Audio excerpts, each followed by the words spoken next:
Welcome back to Lanterne Rouge Cycling Podcast. Another rainy day here in Barcelona and its surrounds, with a stage supposed to be starting in Mataró, which is just up north of Barcelona, like 30 k's north before the Costa Brava. I'm reliably told even starts.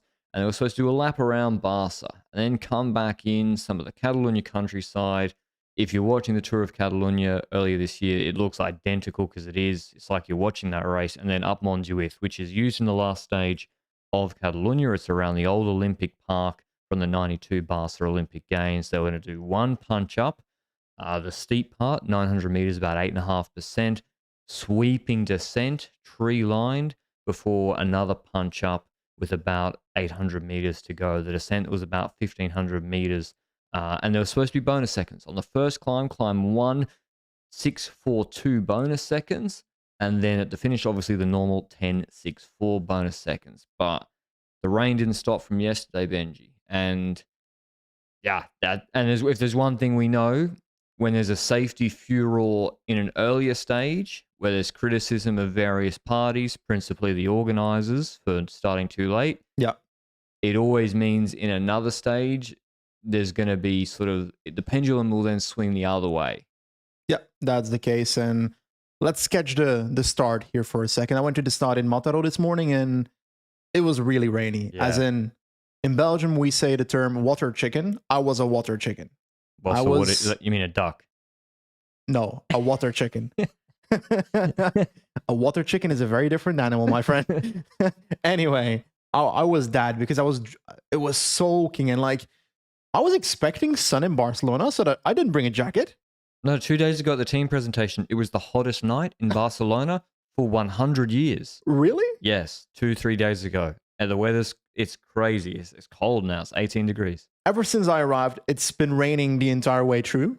I don't know if that has something to do with it, but Belgians. I also forgot my umbrella, so I was in soaking rain for 2 hours and a half this morning, which was not great. The Airbnb has like 3.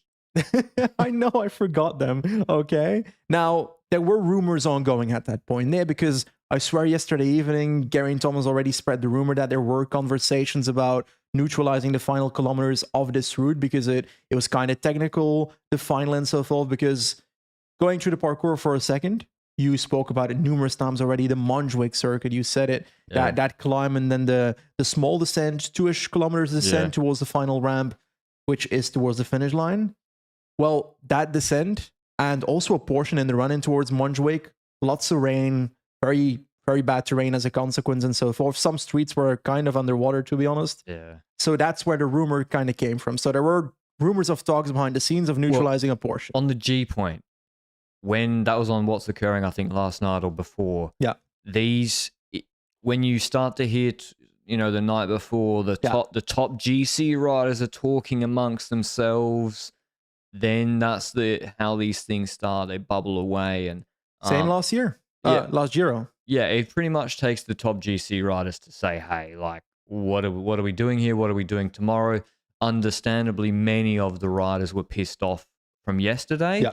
And they thought we're not having a repeat of yesterday today.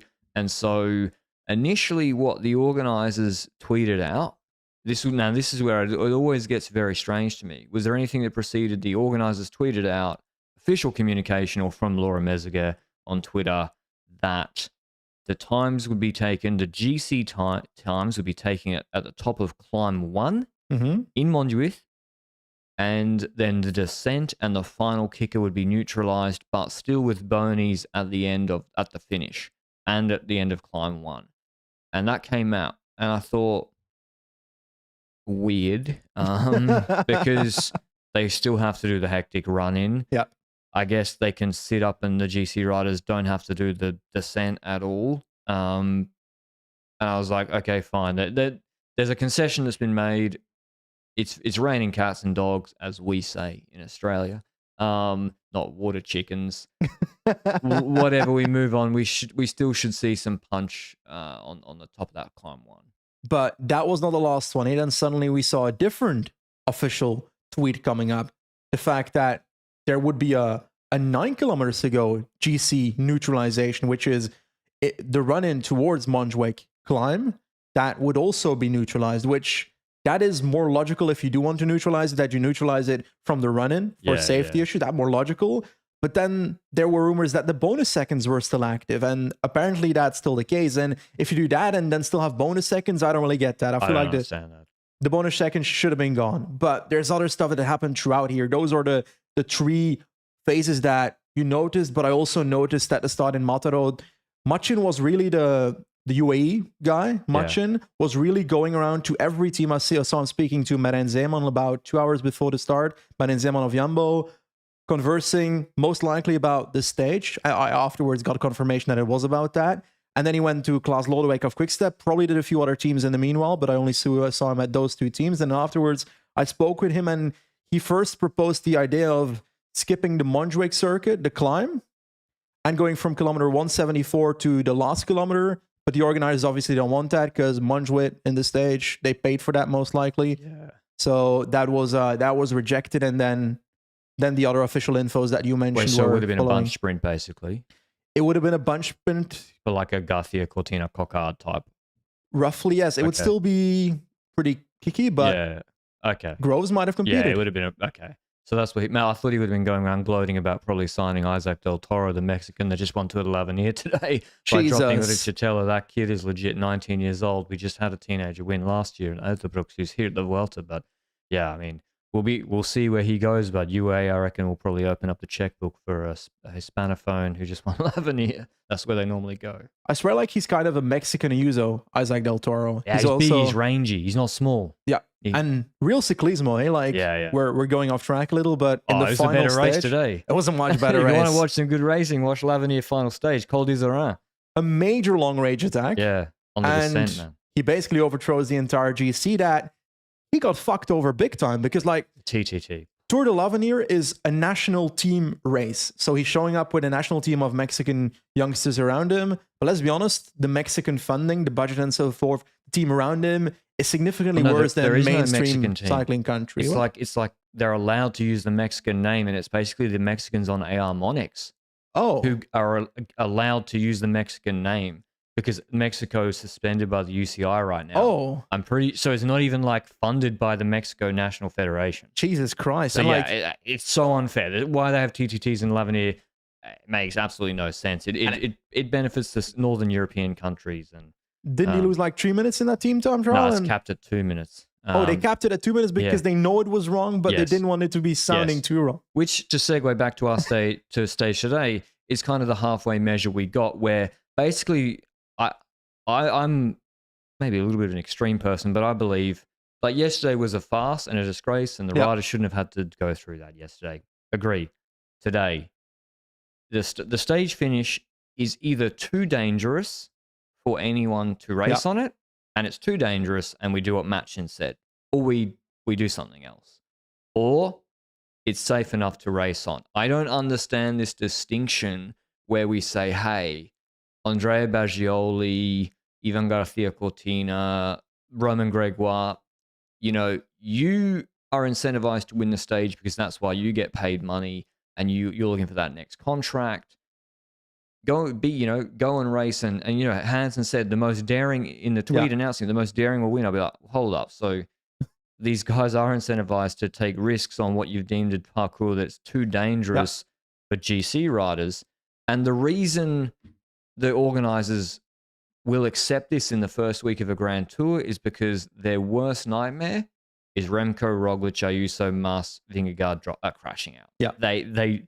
They do not want the Angleroo to be, have half the GC field, or the Tourmalet have half the GC field. GC is not going to be one on this stage. So that's why after yesterday that the organizers are happy to make that concession.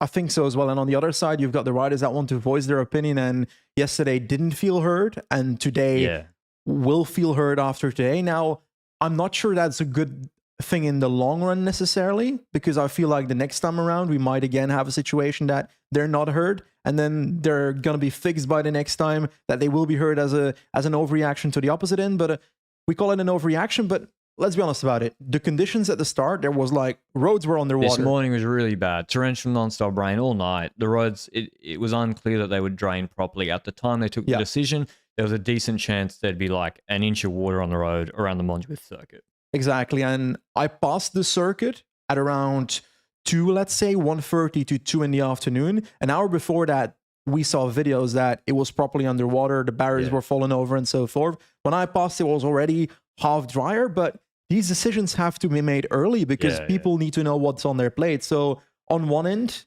yes, you can say that, okay, it all dried up and so forth, and in the end, it had no issues. But on the other end, I also have the feeling of if you let's say you keep the discussion open and then you decide with 50 kilometers to go which of the two you do, then you're also putting the riders in a situation where they don't know what's coming. Yeah, and I'll go back to just saying it's kind of a fuck you to Caden Groves or Vendrame or guys like that, or Garcia Cortina or Moran Vandenberg. It's like, too dangerous for the GC guys, but you guys can go race full gas. You know, don't worry.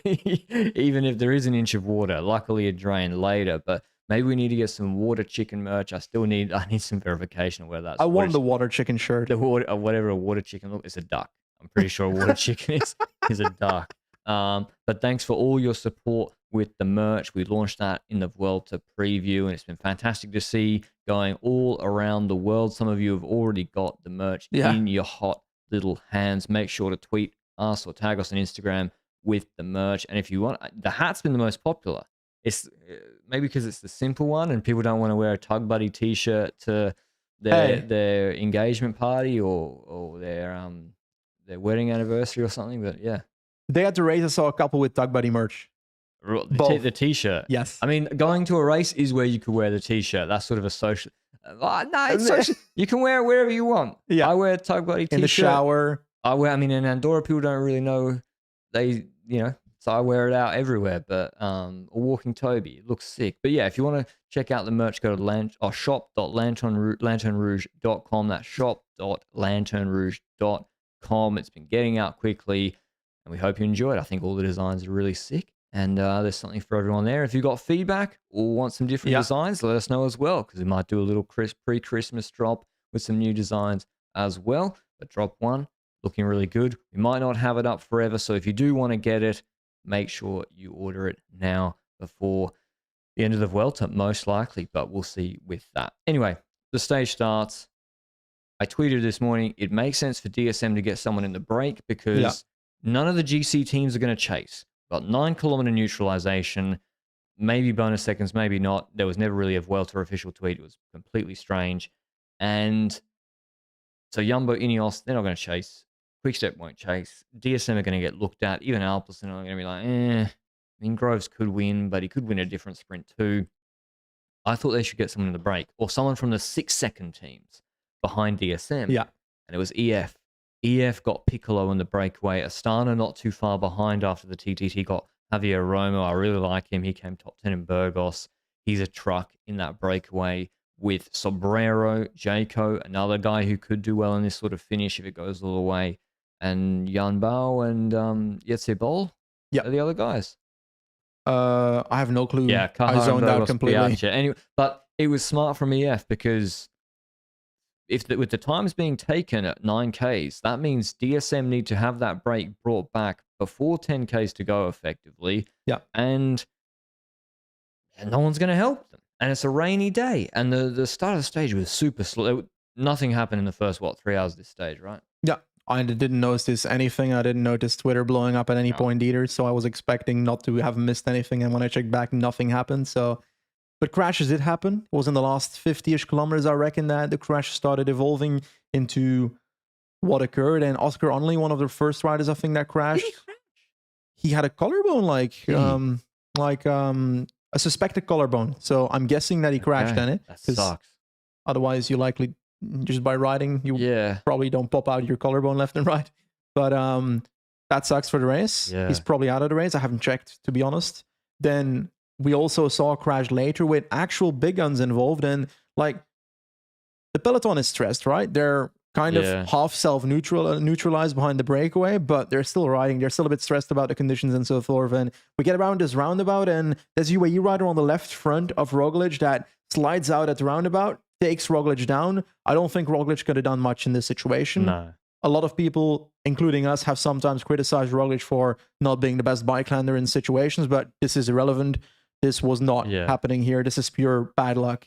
Then Ineos riders were also caught up. Was there a GC rider there? Was it Thomas? Because maybe G, but I don't think he went down too hard. I mean, luckily when these guys are crashing, they're just sort of sliding. So like when we saw some crashes yesterday, a lot of crashes, the whole Jayco team crashed, then at least they're not going down too hard and sticking. The way De Plus went down, he just like hit the pavement and or Gegenhardt in the Giro. But yeah, Roglic crash. And at that point, I mean, Scottson had crashed with Peleo Sanchez. There were people going down left, right, and center. And DSM, by the way, you know, the first 3 hours, 37 Ks an hour, it sped up because DSM were like, fuck, we got to catch Piccolo. We got to catch Piccolo actually 10 Ks earlier than normal because we got to keep red. And so Malaysia, I think, or someone was pulling full for. So it's really stressed. They're going through these roundabouts where you said Roglic crashed. And then we see El Patron, the new Patron, maybe, Jonas Vingegaard on the front of the peloton telling everyone, calma. Which, like, DSM were chasing not for positioning. Like, it wasn't UAE, Ineos, and Jumbo also were starting to move up in quick step to get into good position to stay safe, quote unquote, stay safe. But DSM aren't up there to stay safe. They're chasing Piccolo. Yeah. So, but it did look like the peloton did kind of stop for a little bit after that crash. Yeah, I believe they did. And like, it was a combination of multiple riders. I swear the first rider that actually El Patron the peloton was Oliveira from UAE that showed up at the front because there was that UAE rider that was involved in the crash. Maybe. Now, the thing about this Patron situation is Jumbo then came to the front because obviously Roglic was involved in the crash. Van Baal on the right side of the road and Vingegaard on the opposite side of the road. If you look in the perspective, the POV of the riders, that is.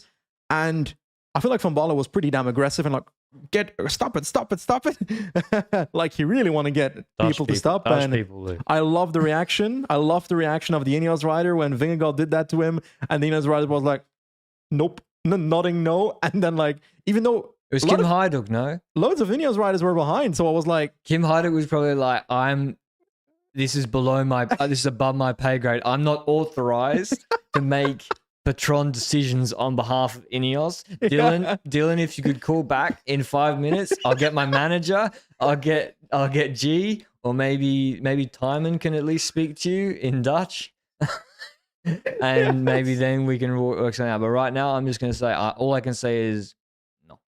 Controversial take: Jumbo-Visma would not be doing this if Roglic is not on the floor. Yeah, of course.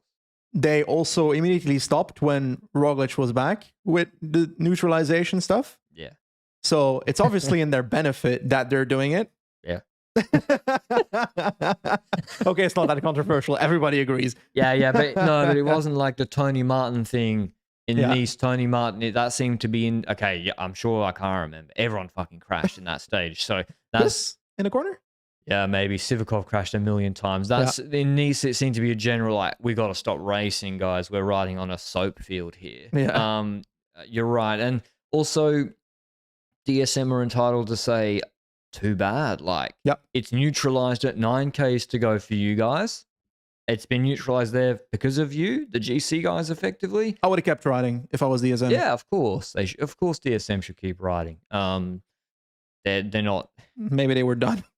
I think they were kind of done. Otherwise, obviously, they would have brought back Piccolo because the breakaway itself had disintegrated at that point. Sobrero had been dropped. Piccolo himself had a crash in almost the same roundabout section, got back on, and him and Romo went clear. So it wasn't like the breakaway was 10 strong either. Now, when it comes to the Patron name for a second here, you mentioned Vingegaard as one is at the Patron start. Here? El Patron is here. I've seen him twice already in Barca, so he was really nice. Come on, Beck, come on. Talking about patrons though, Vingegaard was one of the ones that was calma. Remco was also calma, and I feel like he's been he was doing the exact same thing, even though Quickstep was not involved in the crash. So that goes a bit further, I would argue. And then yesterday he was the most prominent rider in complaining. It was also one of the teams that was the most heavily impacted, but he still took 26 seconds on the Jumbo. Real patron. Is Remco the real patron? Or is he too emotional to be the real patron? I think Remco, he was angry yesterday, even though he took a lot of time on Ineos Jumbo UAE. So he could have been like, well, I don't give a fuck. We didn't crash.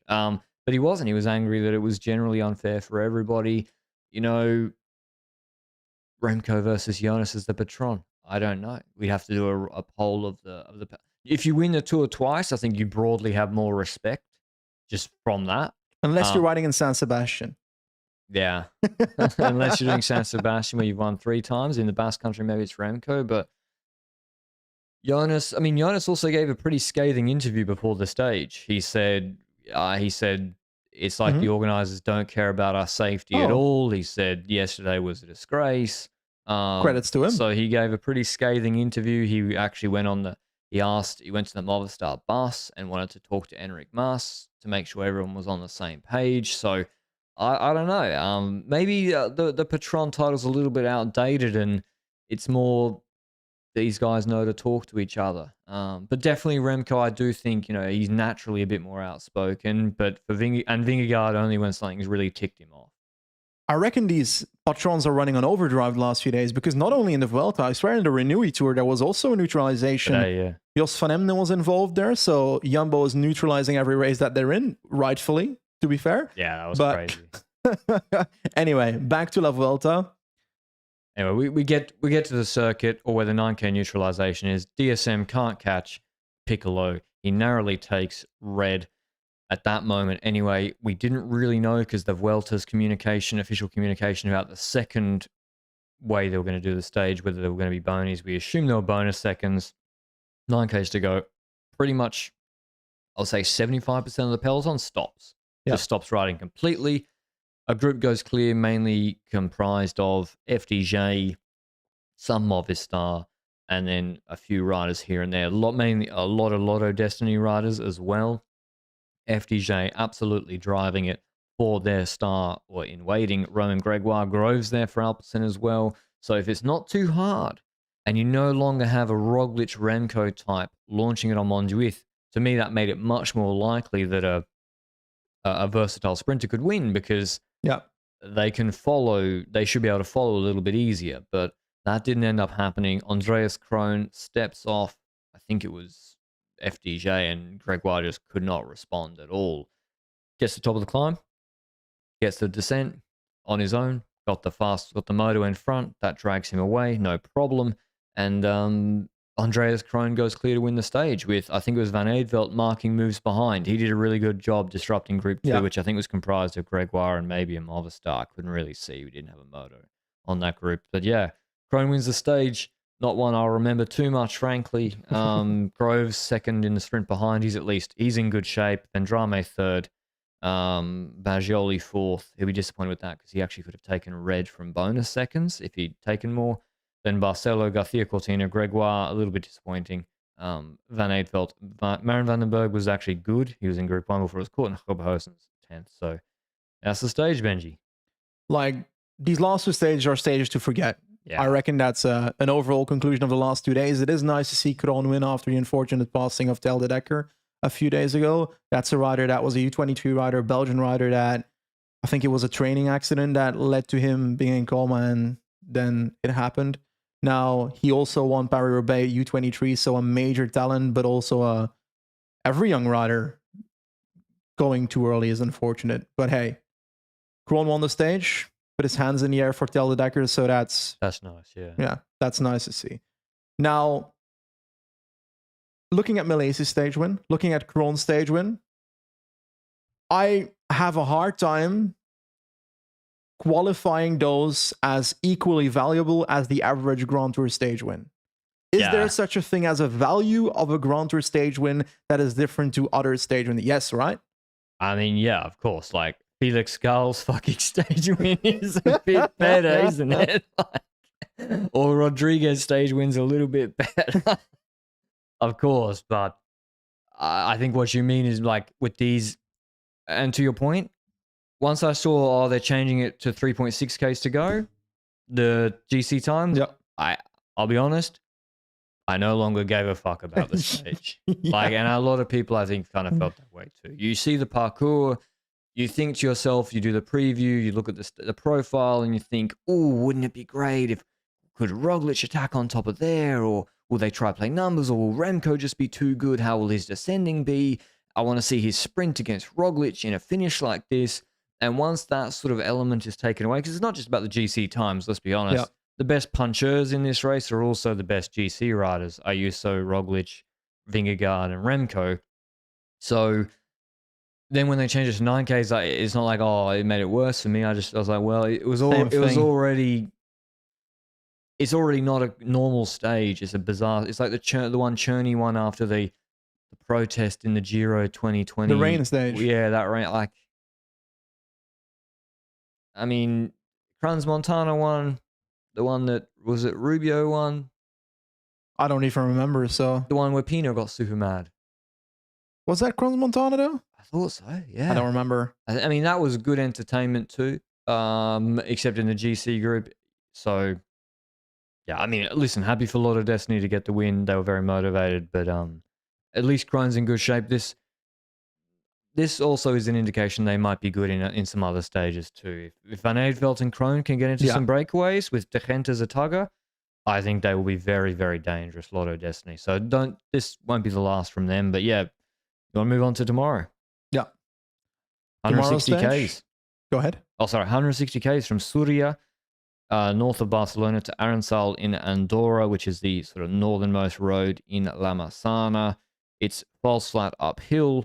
They do climb a fair bit in this stage, even before they get to the Andorran border, and then they climb. So from the city in Andorra la Vella to the top of Col Lordino is about 17.5 Ks, 5%, and the climb up Col Lordino is about 7 Ks, 7%, but there's steeper parts in there, and that goes from 1,000 meters to 2,000 meters.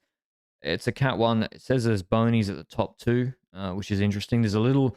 So what you do is you climb up, then there's the Roc del Quer, and then there's a little dipper, and they kick up again. So the bonies will be actually like a punch sprint, the top of Col Lordino before the descent. 10K descent, should take about 10 minutes. Then they turn towards La Massana, turn right the roundabout, and go up to Arensal, which is... Most of it's not categorized, or a lot of it's not categorized. Like they climb, I think, from the roundabout to Erz. That's climbing, it's 5%, but it's not categorized. 8.2 Ks, 8%, up to 1,900 meters. Difficult climb with steep sections in there. What do you reckon, Benji? I think Ordino is the attrition climb of these two. I don't see any action on Ordino necessarily. I think Arensal is the one where we will see GC action, but there's also a possibility for a breakaway. That option is there. EF is now in the lead of the leader's jersey, I'm pretty sure, because I don't know if you mentioned this, but with 9 kilometers to go, Piccolo was 18 seconds ahead, which meant that he is now over the other riders in GC. So Andrea Piccolo, who was in the breakaway, is now the red jersey wearer, it's really odd how that happens. Very strange. Try explaining, according to these two, you get these two stages in your arsenal and you need to explain to a non-cycling fan how cycling works. Good fucking luck, man. But anyway, so Piccolo's in the red jersey. They don't have multiple riders in the red jersey, so they can't use their DSM strategy true. that way. But what do you reckon? Bardet? Nah. Well, Bardet, where's he on GC?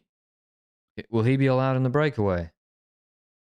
He went for it today. Bardet went for it in the Group 1 today to try and win the stage. They shouldn't allow him in. Well, who's going to stop him? I would allow Bardet in. Who's going to stop him?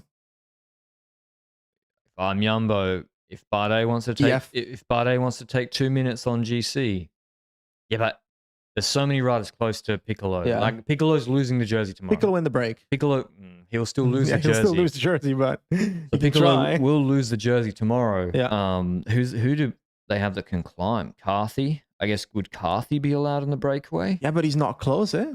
So why isn't he close? What's right? Carthy's close. Yeah, he's 6 seconds down. So he's not like on the same time as Piccolo is what I mean. But you're right. He is relatively close.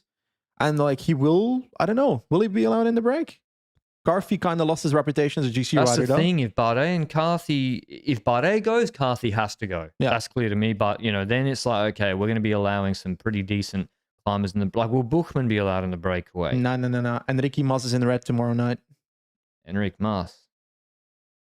Because the break will take it. But then I think the break takes red. Really? You think the break will win? Well, who's going to chase? Yeah, I don't know. So you're right. Like, it's a good climb for Remco. Yeah. Normally, but I think the wet weather maybe is made him a little bit tentative, and same Jumbo seemed to be pretty passive. Like Yeah. well, I mean, today it was wet, so it's hard to tell exactly. But this is a kind of stage that I know. Actually, I know who's winning. I know who's winning and taking red. Oh no. Marc Soler. It is not impossible. Him or Jay. I'll give you that. Him or Jay Vine. Jay Vine in the breakaway? Why not? Who's gonna stop him? I think he would be allowed in. I'm curious, like, if we'll see dynamics in the breakaway formation that declare that a certain team is, like a Jumbo is stopping a UAE or something, or UAE stops a Jumbo I don't riders. expect it like the Tour. Yeah. I actually don't remember who I picked for the stage in our preview set. I think I mentioned Bouchard at some point. Do you want to give you another one? I think Hergots is going to be in the breakaway. But he won't win, but he'll be in the breakaway. Santi. Butrago in the breakaway? He won the Giro stage. It goes up to 2,000 meters twice. It's nice and steep. It's true. It's true. He crashed hard today, apparently. That's not good, but okay. Bernal? Yeah, I mean, that's why I think, like, if someone's going to have to chase, yeah, EF will probably do an honorable job of chasing because they got red. Like, I want Lenny Martinez in the breakaway. I want Juanpe in the breakaway with Emmanuel. I want Wout Poels in the breakaway. I want Buchmann, Zwiehoff, Tobias Bayer, who can climb Lennart van Eedveld, Bouchard in the breakaway, Felix Engelhardt, Filippo Zana, Costa. Man, there's a lot of Rubio. Ina Rubio could take it from the breakaway. All of these guys will not be treated as serious GC threats by Ineos and Jumbo. What do we think about a Kemna now these days? He's another great first week. He loves the first week breakaway stage. Kemna. Yeah, that's a good shout. Okay, you went Kemna. Who did I go for? I don't remember. I went for someone serious. You're saying that my pick is not Soler serious? and Vine combo. Oh, wow. I'm allowed a combo. Okay, I'll go for the Kemna Koch combo. Okay. Tug buddy. Oh, okay, that's fair enough. I mean, yeah. I think a local will win, and Soler and Vine both live in Andorra and in this area, so I think they got it. Anyway, maybe Jumbo send Volta in. Who knows? Or a climate. Who knows? Or Wilco. GC, what do you think happens? Anyone drop anyone? I think so. I reckon we see differences tomorrow. I reckon we see one of the GC riders that we expected to be top 5 as one of the ones that is losing time. That doesn't mean necessarily that it'll be shit for the entire 3 weeks, but that's a first hit. Yeah. And sometimes that means that their first week form isn't there yet. And we might see someone that really is blowing it out of the park right now that might fuck over himself in week 3, for example. Who will it be, though? Who's going to have a bad day tomorrow? Thomas. Thomas? Thomas gets dropped. Okay. Not by much, but I think the last K, when they really push, and it's not that hard a stage beforehand, it would be better for Thomas if there was a 2 HC climbs before. Then I'd like him for it. It's too easy beforehand. I reckon I have a hard time figuring out anyone else outside of Thomas where I'm like shouting towards as a rider that could have that bad day tomorrow. So I'm gonna stick with Thomas too. Thomas or Ayuso? Ayuso week 1 on these sort of stages, he's a bit of sometimes he can just be shit randomly. And so that's true. Him or Almeida are also always a candidate to just randomly be bad. But yeah, normally these sort of climbs, if they do big watts per kilo and that someone really paces it, shouldn't be the best. But Thomas shouldn't lose a lot of time, but Landa. 10, 12 seconds. Yeah, but I think he might even go on the break. Hey, I saw Remco and Landa giving a major hand to each other. I got a video of it, of them giving a proper hand to each other, talking to each other at the starting podium. Oh, really? Because yesterday, I didn't have my media access, but I pretended I belonged and people didn't bother. You did have it. Like, you didn't have it on you. You were accredited. You were accredited. At a certain point, I was kicked out of the media spot. Today, I had my accreditation, but I also am pretty sure that I went into places where I'm not supposed to be. As in... Nah, mate, it lets you go... I was literally sitting in front of the podium while they were signing in at a certain point. Oh, it's pretty... Well, were there other journos there? Yeah, but behind the fence, and I didn't go behind the fence. Yeah, well, it's Spain. If it's a problem, they'll tell you. Okay. If you're causing a problem, they'll tell you. But I don't think you would have been. Pretend you belong and you get anywhere. Exactly. Anyway, hope you enjoyed the podcast. We'll be back with the Andorran Stage 3 tomorrow, where we're going to go watch also some of the points in the stage. Hope you enjoyed it. Check out the merch at shop.lanternrouge.com, and we'll see you then. Ciao.